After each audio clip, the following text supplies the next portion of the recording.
Sim, eu fui obrigada. E hoje eu vou discutir sobre o livro Ideologia e Cultura Moderna de Thompson. A gente vai descobrir sobre o terceiro capítulo, que é o conceito de cultura. No capítulo ele começa dizendo que o primeiro conceito foi aquele que surgiu nas primeiras discussões sobre cultura, especialmente nas que tiveram lugares entre os filósofos, historiadores do século XVIII ao século XIX. E nessas discussões, o termo cultura era geralmente usado para se referir a um processo de desenvolvimento intelectual ou espiritual. Um processo que diferia sobre certos aspectos de civilização. Ele nos fala um pouco da história do termo cultura, que o primeiro uso dele no idioma europeu ocorreu uma preservação do sentido original, que é aquele que significa o cultivo ou o cuidado de alguma coisa, tal como grãos ou animais. E esse sentido foi estendido da esfera grega para o processo de desenvolvimento humano. Do cultivo de grão foi para o cultivo da mente. Já no iluminismo europeu e a sua confiança na crença do caráter progressista da era moderna, o uso da palavra cultura e civilização se sobrepuseram. Ambas foram progressivamente sendo usadas para descrever um processo geral de desenvolvimento humano para se tornar-se culto ou civilizado.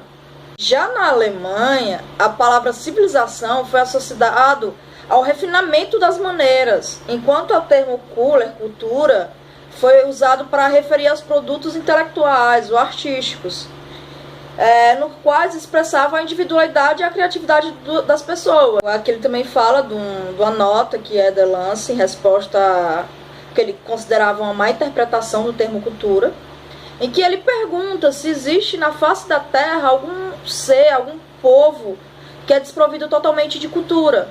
E que se isso não existe, que cada um tem a cultura de cada um. Pode ser diferente da sua, mas aquilo não deixa de ser cultura. Começou-se a falar de cultura no plural. Não mais aquele momento, aquela coisa europeia de que cultura era nossa, de que aquilo era um símbolo de civilização. Não, agora a cultura é diferente, ela vem de nações e períodos diferentes. Cada um tem a sua cultura. Mas é certo que até hoje a gente tem essa ideia de que cultura é de um cultivo, de um povo mais elevado, que o povo que não tem uma cultura como a nossa é uma pessoa sem cultura. Até hoje, no dia de hoje, isso acontece em si. O amplo de cultura ou civilização, podemos dizer que é aquele todo complexo que inclui conhecimento, crença, arte, lei, moral, costume e todas as demais capacidades e hábitos adquiridos pelo homem enquanto membro de uma sociedade. O conjunto interrelacionado de crenças, costumes, formas de conhecimento são adquiridos pelos indivíduos enquanto membros de uma sociedade particular e que podem ser estudadas cientificamente. É característico de uma determinada sociedade diferenciar essa sociedade numa época e de um lugar. Aí vem White, que estabelece uma divisão na categoria mais ampla dos fenômenos culturais, em 3 sistemas: tecnológico, sociológico e ideológico. O autor ele vem trazer para a gente as ideias de Goethe sobre cultura, sobre as 2 ideias de que Goethe tem de cultura, que ele divide entre 2 lados bem distintos. Que na primeira ideia ele diz que a cultura é um padrão de significados historicamente transmitidos para outro, que são incorporados aos símbolos.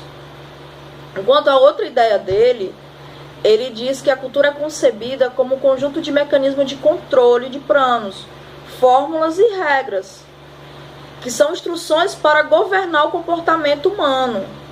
E que esse molde, esse processo de controle é uma coisa muito necessária para a sociedade, porque o comportamento humano ele é muito plástico.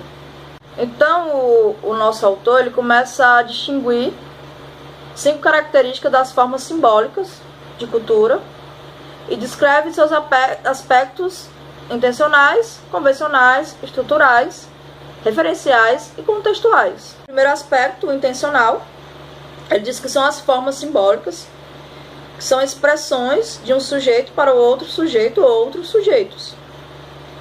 Ou seja, são formas simbólicas produzidas e construídas e empregadas por um sujeito que está buscando certo objetivo e propósito. e tentando expressar aquilo que ele quer dizer. O segundo aspecto, que é o convencional, que é a produção e a construção de símbolos, de formas simbólicas, que são interpretadas por sujeitos que recebem a mesma processo de caracterização e regras e códigos e convenções que foram criadas. Elas fazem parte de um conhecimento que o indivíduo de um grupo específico teve no curso de sua vida. No primeiro caso, quando a gente fala, ele pode falar de uma certa codificação. Nesse, a gente fala muito sobre a questão da decodificação. É como se fosse a decodificação de uma forma simbólica. Aspectos é o estrutural, que são as formas simbólicas que são construídas e exibem uma estrutura toda em volta dela. No seu sentido, ela depende da determinada relação com outros que estão ao redor dessa construção. São elementos que têm uma inter-relação, que compõem uma estrutura que pode ser analisada formalmente.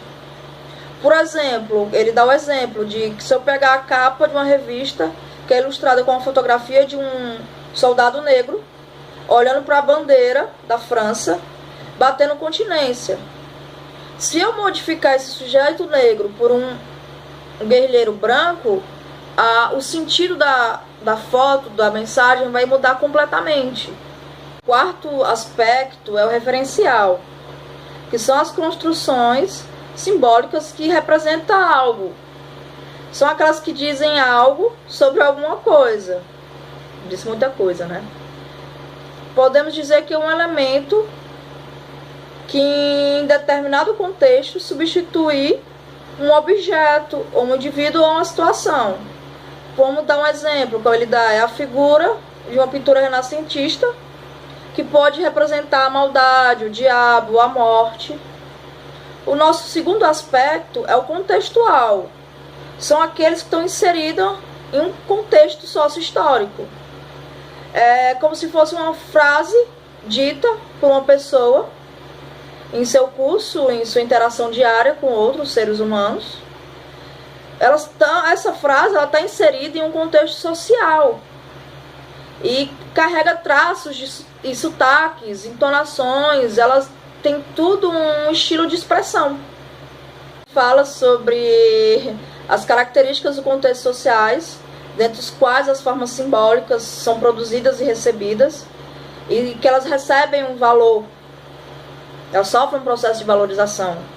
É como se um programa de televisão que pode alterar o roteiro a qualquer hora, dependendo da audiência, do tamanho da insatisfação do telespectador. O processo de recepção desse símbolo, dessa produção simbólica, não é uma coisa pacífica, muito pelo contrário, é um processo de interpretação, ele está sempre em movimento. Eles são altamente constituídos e reconstruídos pelo telespectador. Eles não absorvem pacificamente.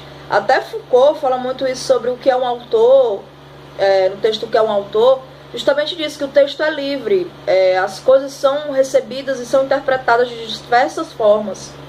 Sobre o valor simbólico da coisa, que os objetos têm uma virtude dos modos pelos quais são estimados pelo indivíduo que os produz e tanto pelos que recebem.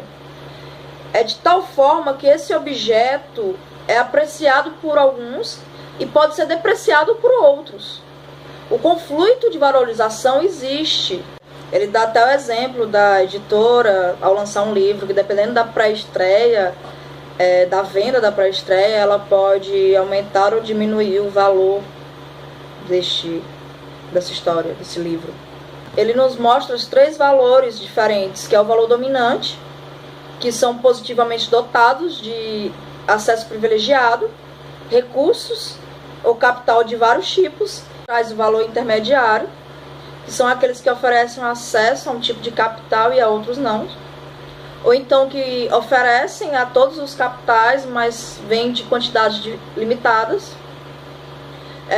Vem também o valor subordinado, que são aqueles que oferecem acesso a mínimas quantidades de capitais, e eles são caracterizados pela praticidade. Porque eles estão mais preocupados com a necessidade e com a sobrevivência. E no final do texto, ele fala muito sobre a estratégia de rejeição e ridicularização, que surge com essa valorização simbólica. Que quem está em cima da pirâmide ridiculaриza quem está embaixo, fazendo paródias.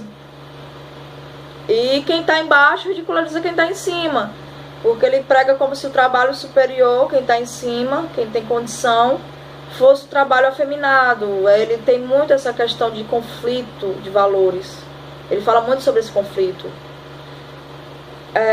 Então, galerinha, a gente acaba aqui, né? Porque o capítulo acabou. E vamos ficar aí até a próxima texto, que eu vou ser obrigada a falar.